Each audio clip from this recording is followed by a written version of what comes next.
TopMedTalk. Hello and welcome back to Anaesthesia 2018, the Royal College of Anaesthetists International meeting at the British Museum in London. I'm Joff Lacey, and we've got a slightly different podcast for you this time. We have very fortunately been joined by some of the team from the Lifelong Learning project who are going to talk to us about some of the nuts and bolts of that project and the impact it will have on us as anaesthetists. So I'm joined by Esma Doganguzel, that's right, and Lina Fazlanie. Welcome, guys. Thank you for joining us. Thank you. So maybe first of all, just reiterate, state what the Lifelong Learning project is. So the Lifelong Learning, it's a platform that's going to be introduced, and basically it's a platform from the very first day you start anaesthetics as a novice trainee right up to retirement. So it will stay with you for throughout your whole career, hence lifelong learning. Yeah.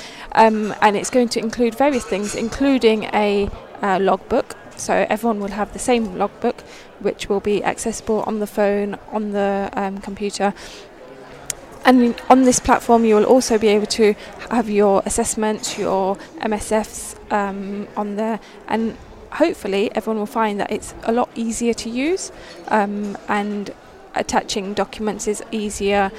Basically keeping your portfolio all in one place for everyone, whether you are a trainee, whether you're a consultant, SAS doctor, fellow, anyone who's with the college, a member of the college, will have access to this platform. So everything in one area for your whole career. Yes. That sounds like it was a bit of a logistical nightmare to coordinate. Has it been? Is it? It's been a huge amount of work, thanks to many people working behind the scenes. But hopefully we'll see the fruits of all that work when it comes out in August. And the reasons for doing this? Number one, to make it a lot more easier for trainees. Number two, because we were finding that people using different logbooks, different platforms, and it was just getting a bit too bitty. Yeah. People were having some parts of their CPD in one area. They were logging the logbook in another area, and it was a bit everywhere. Yeah. So it all combines everything in one place, making it easier for training, but making it easier for consultants to keep a record of their work that they do. And it's part of the membership, so the college is trying to help its members by introducing this. And what's the timeline? When's it going live? We're aiming to go live in August 2018. Okay. So not that's long. the aim. Yes, and by next year, 2019 August, we will be completely out of the e-portfolio and onto the lifelong learning. Right, so it won't be an option for anyone to remain on that? No, there would be no access to e-portfolio at that time. And so how are you coordinating that transition period? So right now, we want all CT1s, ST3s and ST5s to be moved onto the lifelong learning platform. And once everyone has finished their core, intermediate or higher, we want them to be moved slowly by the end of their training. So next year, everyone will be there, not interrupting anyone's training. We are planning to do that, but it also depends on their regional leads, how they want their trainees to be moved. So if you're a CT1 now, should you be transferring before August, or is this all going to... So if you're a CT1 now, you can't come onto it now because we haven't released it. Yeah. But in August, you'll be starting CT2, which will be essentially in between your core training. Yeah. So what may happen is you wait till the end of CT2 and then you join when you start your new phase of the intermediate training. Got it. So what the aim is to try and minimise any disruption to people's ARCPs and their training. Yeah. So if you're starting a new phase, like the core phase or the intermediate phase or the higher, when you start, hopefully you'll go on. But hopefully you can arrange with your deanery and they will arrange it on your behalf of when's the best time for each trainee to come on. There is a final deadline by which all trainees need to be on this new platform, but there is a leeway. It's next August 2019. Yes. So whilst if you're in one of the intermediary phases, then you'll still be able to use the e-portfolio until you move to a clean break to a next section in your training, and that's obviously for everyone's going to be by August 2019. Yes. Okay. It may not be for everyone. So if a trainee is part-time, for example, and they're not going to reach that next stage, then it may be that they need to come to some sort of agreement of when's the best time. Obviously, changing over 2 weeks before your ARCP is not the best time, but that will be on an individualised basis. Okay. And then to actually knuckle down into how trainees will actually do this, what will happen when, from day zero, as in when they have to have everything transferred across, what does that involve? So there's a lot of planning going ahead to make sure that we support trainees at every possible moment for us to do this.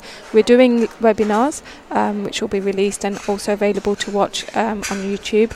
We're going out to conferences to teach and inform everyone of the lifelong learning. We are going to be present at the GAT conference, which is coming up. So that will be another platform where we're reaching out to everyone and informing people. We will also be giving training to the college leads, and nearer to the time we'll be having more hands-on teaching for the trainees. We aren't going to leave trainees to just work it out for themselves.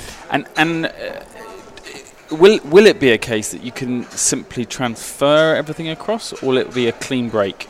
No, we don't transfer any data. Okay. So every user is responsible for their own data. They will have to download the e-portfolio, and they have to keep a track of their own resources and assessments. We do not do that at the college. We only take college reference number, GMC, email addresses and their names. That's all we are going to transfer on the lifelong learning. Okay, so once I've downloaded my own e-portfolio, is that then separate and I start my new lifelong learning, I don't then upload that back into my lifelong learning account? You can upload whatever you want to upload into it. Okay. But it's not obligatory for you to upload everything. Gotcha. Which is why we want it to be at the start of a new phase. If you're starting core, then you start fresh, and you don't Makes sense, or if you're starting ST3, you don't need to upload everything from your core, because that's all signed off, and then you can start fresh. And that's the theory behind us making that decision. At the same time, if you want to upload anything, you can upload it.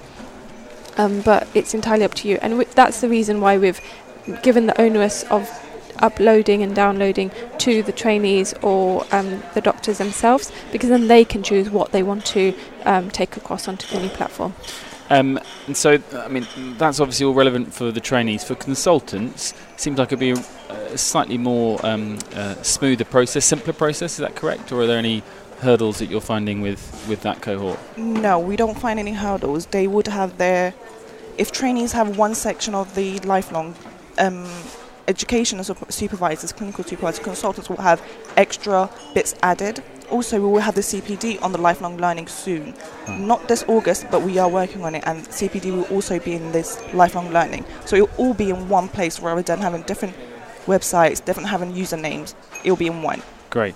And I assume this is also going to be available as an app, is that right? So, or not? Not right now. But is that going to be the goal? Because I imagine if you're wanting to keep logbooks up to date in theatre, you want to be able to easily upload that information. Yes, we are working on an offline version of the logbook. Great. So you will be able to use it on your phone wherever you are. Yeah. This is one of the features we are working on. We are just not going to launch everything all at once. No, we are going to improve.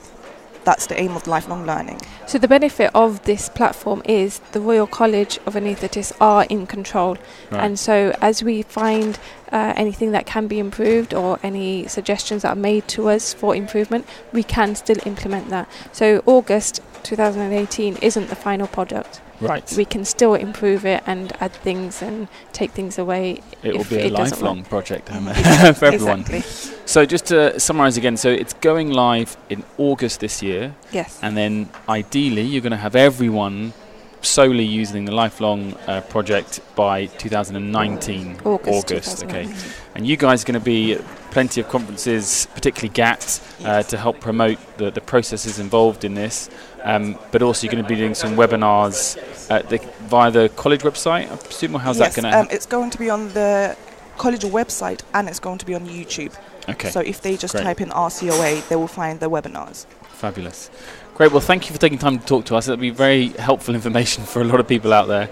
I know it's time for our next session now, so we're going to call it a stop there, but thank you. Oh, thank you for having us. No, pleasure. And any other time you want to talk to us and reach out to the rest of the anaesthetic community, then do let us know. So that's great. Thank you very much. TopMedTalk.